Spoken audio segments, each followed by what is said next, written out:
Good morning student. आज हम third class का सेकंड चैप्टर शुरू करने जा रहे हैं, जिसका नाम है तपस्वी की सीख। तपस्वी यानी सन्यासी की सीख।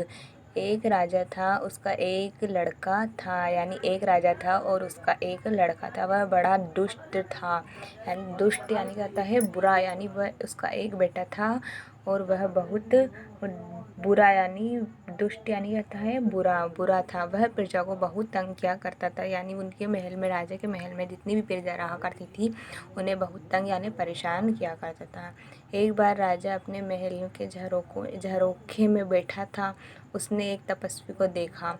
राजा ने उसे बुलाया, अंदर से आदर से बिठाया और भोजन करवाया। यानी एक बार एक राजा उसके महल के झरोखे में यानी खिड़की में बैठा हुआ था। उसने एक तपस्वी को देखा और राजा ने बुलाया, आदर से उस तपस्वी को भोजन पर बिठाया और भोजन करवाया। राजा ने तपस्वी से पूछा, आप कहाँ से आ रहे हैं? उसने सब हाल बता दिया। राजा ने उसके लिए एक बाग में कुटिया बनवा दी।